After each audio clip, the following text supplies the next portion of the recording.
Hi guys, আসসালামু আলাইকুম রহমতুল্লাহি ওবারাকাতু। Welcome back to my channel Mariam's blog. আপনারা সবাই কেমন আছেন?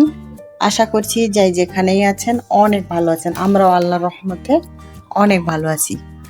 চালের গুঁড়ি দিয়ে শুকনা মরিচের পুরে ভরা পিঠা তৈরি করব। চলুন দেখা যাক কিভাবে এই পিঠাটি আমি তৈরি করি। তো এখানে একটা হচ্ছে মিক্সিং বল নিলাম, আর হচ্ছে দিয়ে দিছি অল্প পরিমাণ একটু লবণ স্বাদ মতো। আর হচ্ছে এখন আমি দিয়ে দিব, দেখেন বড় একটা হচ্ছে বাটি দিয়ে এক বাটি হচ্ছে শুকনা হচ্ছে চালের গুঁড়ি। এখন এই লবণের সঙ্গে ভালো করে একটু মিশিয়ে নিচ্ছি। আর এখন দিয়ে দিব হালকা কুসুম গরম পানি। যেহেতু আমার এটা শুকনা হচ্ছে চালের গুঁড়ি, অবশ্যই কিন্তু কুসুম পানি দিবেন, তাহলে কিন্তু এই ব্যাটারটি অনেকটাই পারফেক্ট হবে। অল্প অল্প পানি দিয়ে একটা হচ্ছে ব্যাটার তৈরি করে নিতে হবে। এটি কিন্তু চিতই পিঠা যেভাবে আমরা ব্যাটার তৈরি করি সেভাবেই কিন্তু এই ব্যাটারটি তৈরি করে নিতে হবে। লবণ দিয়ে দিয়েছি, আর একটু দিয়ে দিব হাফ টেবিল চামচ হচ্ছে বেকিং পাউডার। যেহেতু এটি ছিদ্রযুক্ত হবে, অবশ্যই কিন্তু বেকিং পাউডার অথবা সোডা অথবা ইস্টও দিতে পারো অল্প পরিমাণ। এই তো অল্প অল্প পানি দিয়ে কিন্তু আমি হচ্ছে সুন্দর একটা ব্যাটার তৈরি করে নিচ্ছি। বেশি বেশি ঘন করা যাবে না, আবার বেশি হচ্ছে পাতলা করা যাবে না। যেভাবে আমরা চিতই পিঠা তৈরি করি সেই মাপে কিন্তু এই হচ্ছে ব্যাটারটি তৈরি করে নিতে হবে। মাপে হচ্ছে আমি বেকিং পাউডার দিয়ে দিলাম, দিয়ে ভালো করে হচ্ছে মিশিয়ে নিচ্ছি। ভালো করে মিশিয়ে নিয়ে কিন্তু এটি হচ্ছে আমি আধা ঘন্টার জন্য রেস্টে রাখবো। যেহেতু আমার এটা শুকনা গুঁড়ি, এই ব্যাটারটি তৈরি হতে কিন্তু আধা ঘন্টার সময় অবশ্যই হচ্ছে রেস্টে রাখতে হবে। আর যদি ভিজে যদি সাথে সাথে ব্লেন্ডার করে নিয়ে যদি এই পিঠাটি তৈরি করেন তাহলে কিন্তু সাথে সাথে তৈরি করে নিতে পারবেন।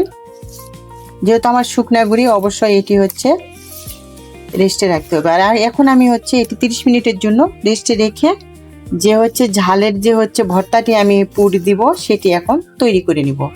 এই তো দেখেন আমি হচ্ছে যে পুরটি হচ্ছে মরিচের হচ্ছে পুর দিব সেটি তৈরি করার জন্য এখানে কিন্তু 1 টেবিল চামচ হচ্ছে আমি অলিভ অয়েল দিলাম। এখন দিয়ে দিচ্ছি পেঁয়াজ। যেহেতু এটি হচ্ছে তেল ছাড়া এই হচ্ছে পিঠাটি, এই জন্য আমি অল্প পরিমাণে একটু তেল দিলাম। অনেক মজার একটা পিঠা রেসিপি, ঝাল ঝাল, খেতে কিন্তু অনেকটাই দুর্দান্ত হবে। এই ঝালের পিঠাটি কিন্তু দেখতে যেমনটাই লোভনীয়, খেতে কিন্তু মাশাআল্লাহ অনেকটাই দুর্দান্ত। আমি হালকা একটু পেঁয়াজগুলি ভেজে নিব। এখানে হচ্ছে মরিচ হচ্ছে আমি ব্লেন্ডার করে নিয়েছি, শুকনা মরিচ, সেটি এখন দিয়ে দিচ্ছি। মরিচগুলি কিন্তু অনেক ঝাল। এখন ভালো করে হচ্ছে পেঁয়াজের সঙ্গে মরিচগুলি হচ্ছে আমি একটু মিশিয়ে নিচ্ছি। আর এর মাঝে শুধু একটু দিয়ে দিব একটু জিরার পাউডার আর একটু ধনিয়া পাউডার, আর দিয়ে দিব স্বাদ মতো লবণ। আর এই চাটনির মধ্যে কিন্তু আমি আর কোনো কিছুই অ্যাড করব না। এটা একটু দিয়ে দিলাম জিরার পাউডার, ধনিয়া পাউডার দিয়ে ভালো করে হচ্ছে আমি আরো একটু ভালো করে মিশিয়ে নিচ্ছি।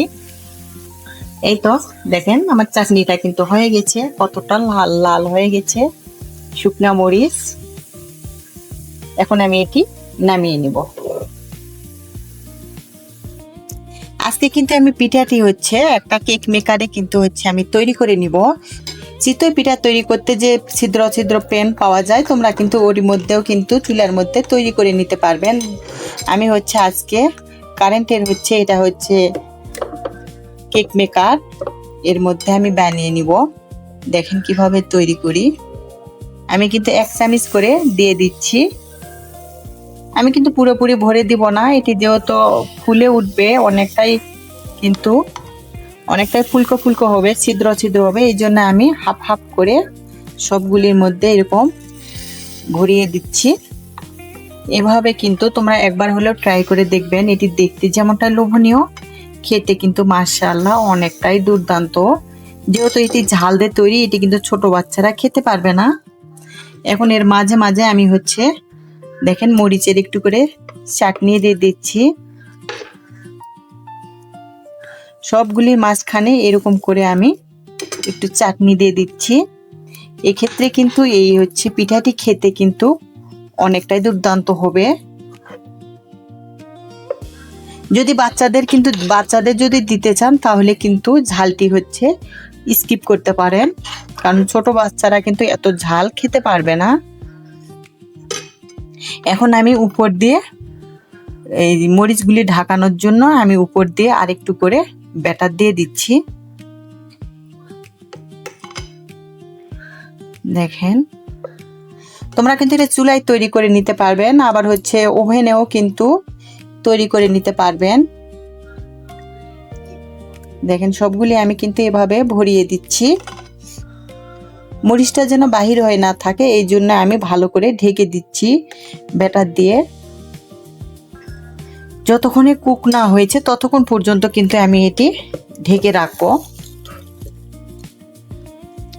পিঠাটি কুক হয়েছে কিনা এরকম কিন্তু একটা কাঠি দিয়ে এইভাবে হচ্ছে ট্রাই করতে পারেন। দেখেন, আর একটু অল্প একটু কিন্তু বাকি আছে, এখনো কিন্তু পুরোপুরি হচ্ছে কুক হয় নাই। আমি আরেকটু হচ্ছে ভাপিয়ে নিব। তেল ছাড়া যে এত মজার একটা পিঠা তৈরি করা যায়, না বানিয়ে খেলে কিন্তু বুঝতে পারবেন না। এত দূরে এসেও যারা আমার ভিডিওটিতে একটা লাইক দিতে ভুলে গেছেন বা এখনো লাইক দেন নাই, প্লিজ প্রিয় ভাই আপুরা একটা লাইক দিয়ে দিবেন। আর আমার রেসিপিটি যদি ভালো লেগে থাকে তাহলে বন্ধুদের সঙ্গে শেয়ার করে দিবেন। আমার এরকম সহজ সহজ রেসিপি পেতে আমার চ্যানেলটি সাবস্ক্রাইব করে সবাই আমার পাশেই থাকবেন। যারা এই কাজগুলি করেছেন সবাইকে অন্তরস্থল থেকে অনেক দোয়া ও ভালোবাসা। এগুলি কিন্তু এখনো আমার কুক হয়নি, মাঝখানে কিন্তু দেখেন একটু বাকি আছে, এই যে মাঝখানে আর একটু আমি ঢেকে রাখবো। দেখেন, পিঠাগুলি কিন্তু আমার তৈরি হয়ে গেছে। এখন আমি উঠিয়ে নিব। কত সুন্দর লোভনীয় হয়েছে মাশাআল্লাহ। আমি দেখেন একটা কাটা চামিচের সাহায্যে এভাবে হচ্ছে উঠিয়ে নিচ্ছি। দেখেন কতটা ছিদ্র ছিদ্র হয়েছে মাশাআল্লাহ। এটি দেখতে যেমনটাই লোভনীয়, খেতে কিন্তু অনেকটাই দুর্দান্ত। যারা এভাবে আমি বাকিগুলি হচ্ছে তৈরি করে নিব। একটা পিঠা হচ্ছে আমি ভেঙে দেখাচ্ছি, ভিতরটা দেখেন কত সুন্দর ঝাল। দেখেন, আমার হচ্ছে মরিচ পিঠাগুলি কিন্তু তৈরি হয়ে গেছে, কত সুন্দর লোভনীয় দেখাচ্ছে মাশাআল্লাহ। আজকের ভিডিওটি আমার এই পর্যন্ত। আপনারা সবাই ভালো থাকবেন, সুস্থ থাকবেন, এই দোয়া করি। আমাদের জন্য দোয়া করবেন। আসসালামু আলাইকুম রহমতুল্লাহি ওয়া বারাকাতুহু। আবার আসবো নতুন একটা রেসিপি নিয়ে। এই পর্যন্ত সবাই ভালো থাকবেন। আল্লাহ হাফেজ।